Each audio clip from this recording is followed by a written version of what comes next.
अस्सलाम वालेकुम dear students, I am your chemistry teacher Sadaf Dilshad. हम पढ़ रहे हैं केमिस्ट्री 9 यूनिट नंबर 4 स्टोकियोमेट्री। आज का हमारा टॉपिक है calculations based on chemical equations.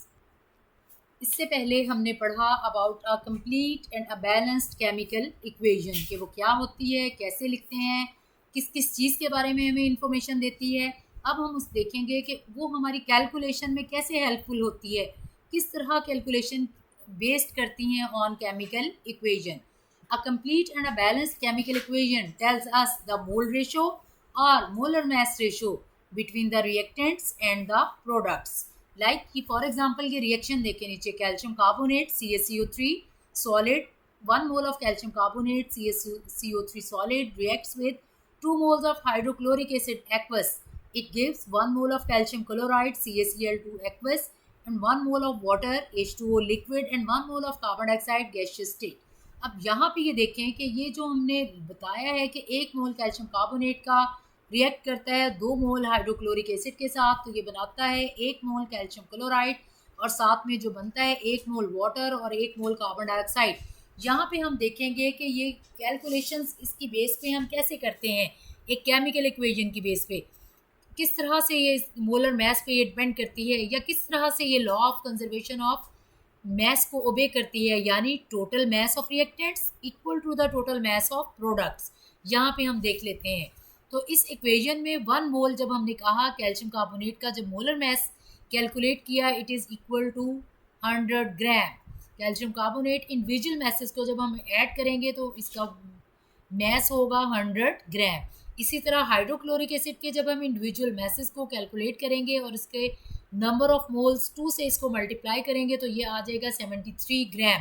तो हम कहेंगे कि 1 मोल of calcium carbonate, it react with 2 moles of hydrochloric acid, it gives 1 mole of calcium chloride। यानी कैल्शियम क्लोराइड के अब हम मोलर मास फाइंड आउट कर लेते हैं। कैल्शियम प्लस 2 क्लोरीन, इसका हमारे पास आएगा 111 ग्राम। इसी तरह वाटर का 1 मोल है, इसका मास कितना आएगा, मोलर मास यानी 18 ग्राम। और कार्बन डाइऑक्साइड का 1 मोल है, इसका टोटल मोलर मास कितना होगा 44 ग्राम।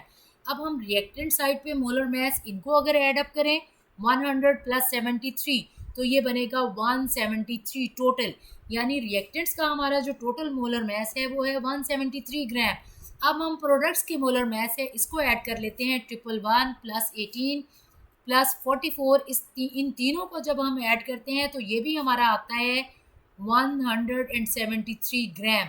तो हमने देखा एक बैलेंस्ड केमिकल इक्वेशन में molar mass of reactant it is equal to the molar mass of products, यानी एक बैलेंस्ड केमिकल इक्वेशन हमें amount of reactants and amount of products उनके मोलर मास के बारे में इंफॉर्मेशन देती है। ये क्या बताती है कि हमें ये बताती है कि total masses of reactants are equal to the total masses of product. और ये वाला जो लॉ और ये वाला जो रूल ये क्या है, it is the law of conservation of mass, that mass can neither be created not destroyed. जैसा कि हमने पहले कहा कि एक केमिकल चेंज जिसको हम एक केमिकल इक्वेशन के ज़रिए से रिप्रेजेंट करते हैं वो हमें क्या बताती है कि मास किसी भी केमिकल इक्वेशन के दौरान ना तो बनता है ना डिस्ट्रॉय होता है, बल्कि रिएक्ट करने वाली स्पीशीज़ का मास ये बराबर होता है बनने वाली प्रोडक्ट के मासेस के।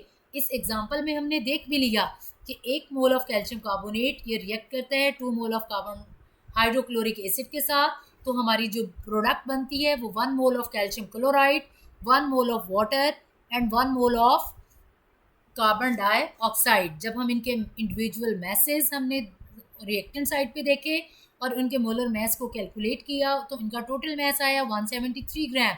इसी तरह हमने प्रोडक्ट के मास को जब कैलकुलेट किया उसको सम किया तो उसका टोटल मास भी कितना आया 173। इस तरह से हमने देखा कि total mass of reactant it is equal to the total mass of products. तो अल्हम्दुलिल्लाह हमारा यूनिट नंबर 4 स्टोकियोमेट्री आज कंप्लीट हो गया। इंशाल्लाह अब नेक्स्ट टाइम जब हम मिलेंगे तो हम यूनिट नंबर 5 स्टार्ट करेंगे। तब तक के लिए अल्लाह हाफिज़, थैंक यू।